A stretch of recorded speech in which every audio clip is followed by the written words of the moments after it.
Welcome back from that short break. In case you're just joining us, this is the News International Edition, and we're coming to you live from our Vision Group headquarters here in Kampala, Uganda.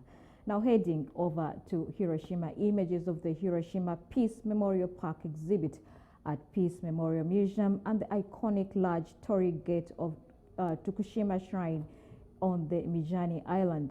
G7 leaders are set to meet in Hiroshima this week as they look to tighten the screws further on Russia over the Ukraine war and agree on a united line on China's growing military and economic power. The three-day summit of leading developed democracies will cover everything from energy to artificial intelligence, but a key focus will be targeting those who have helped Moscow blunt the impact of Western-led sanctions. The leaders will also chart a careful course on Beijing, projecting unity on Taiwan and emphasizing the need to de-risk crucial supply chains by diversifying away from China, while also attempting to avoid further inflaming tensions. Last week's G7 foreign ministers meeting, seen as setting the stage for the Hiroshima talks, put Beijing on notice over militarization activities in the South China Sea. Washington has taken an aggressive approach, blocking China's access to the most advanced semiconductors and the equipment to make them, and has convinced Japan and the Netherlands to follow suit. Europe has already enraged Beijing by proposing to restrict exports of sensitive tech to 8 Chinese firms suspected of shipping it on to Russia. In addition, the Hiroshima summit is expected to push for similar actions to help close gaps in the sanctions between regime G7 countries have imposed on Russia. While the war in Ukraine has breathed new relevancy into the G7, Tokyo and others believe more efforts are needed to win over major unaligned countries who are reluctant to take sides in disputes with Moscow and Beijing. Both G7 leaders and non-members are likely to visit the Peace Park and Museum. On the sidelines, a US-South Korea-Japan trilateral will help further cement efforts to rebuild its ties between Tokyo and Seoul.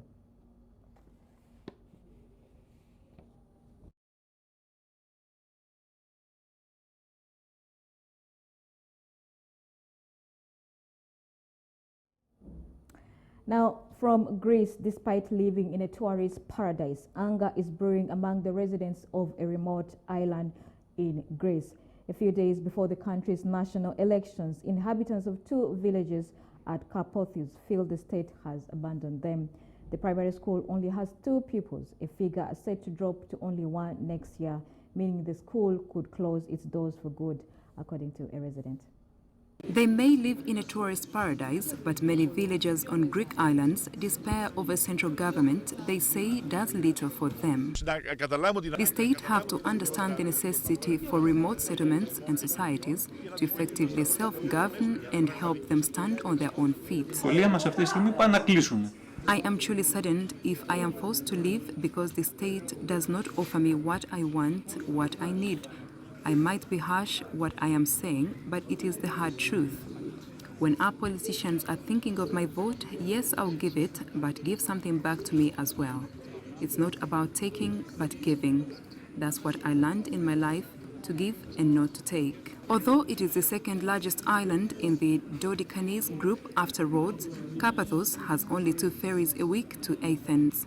In the hillside village of Olympos, the leaflets for Sunday's national election lie on the counter of Sophia's cafe. MPs, the Prime Minister and the President have all passed through here admiring our beautiful village, scoffed the woman in her 70s who wears the island's traditional embroidered black dress and headscarf. Anna Kanakis, a high school student, is more bothered by the lack of employment in the region. There should be more jobs here. If there are jobs, people will come back and more children will be able to go to school, which will be better for us. the village will liven up. As well as no pharmacy, Diafani, which has about 200 permanent residents but draws thousands of tourists in summer, also lacks a bank, post office or petrol station. The only road to the island capital of Pigadia is winding and strewn with stones. Both Diafani and Olimbos, known for its windmills, pastel-colored houses and chapels, and has so far managed to keep its local crafts, dialect and music alive, rely for basic supplies on the island capital, which is an hour and a half away by car on windy roads. Parliamentary elections will be held in Greece on the 21st of May 2023. It is considered a snap election as it is conducted a few weeks before the end of term for the Mitsotakis cabinet. All 300 seats in the Hellenic Parliament will be contested. They will be the first election since 1990 in which the electoral system will not use a bonus seat system after the 2016 repeal of semi-proportional representation. And finally, festival goers have begun to arrive in Cairns with the star-packed 76th edition set to open on Tuesday. Some 35,000 people are expected at this year's festival, which is taking place against a backdrop of possible social disruption.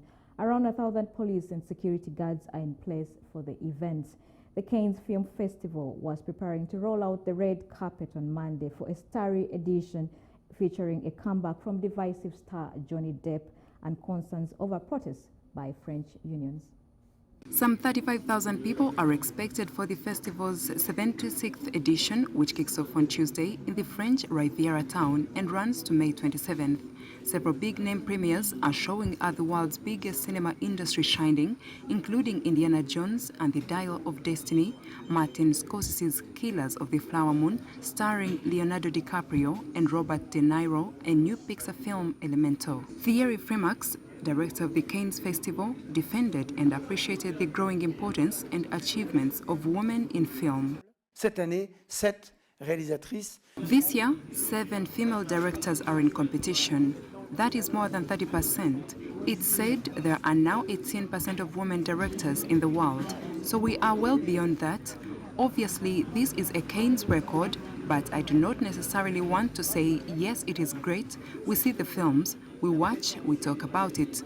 What's great is that the presence, the growing importance of women directors in cinema means that, more obviously than before, and as in literature or music, the female gaze, the female stories will arrive in another way in the world of cinema. Fremax said increasing female representation at the festival was a fundamental question, but he refuses congratulations. It is an evolution, he says, and they don't look at the gender, they select movies. The Cairns Film Festival chief also told the press conference he was not bothered by Johnny Depp's reputation in the United States and that the 59-year-old actor had not been banned from acting. Je ne connais pas l'image de Johnny Depp. I don't care what Johnny Depp's image is in the United States. To tell you the truth, we see a movie. I have only one rule in life: freedom of thought, freedom of speech, freedom to act within the law. So if Johnny Depp had been banned, if he had been banned from acting in a movie, and if that movie had been banned, we wouldn't be talking about this. Depp returned to the big screen in period drama Jeanne du Barry after a toxic court case involving domestic abuse allegations in his marriage to ex-wife Amber Heard. Meanwhile, 21 films are competing for the top prize, Palme d'Or, including a record 7 women directors. There are, however, security concerns as around 1,000 police and security guards are in place for the festival, which has been held under a heightened security alert ever since a wave of terror attacks in France in the 2010s. This year, organizers face additional worries that recent protests over President Emmanuel Macron's pension reforms will affect the festival. All protests are banned around the Croix-City during the event, local authorities told reporters, adding that this was the same as in previous years.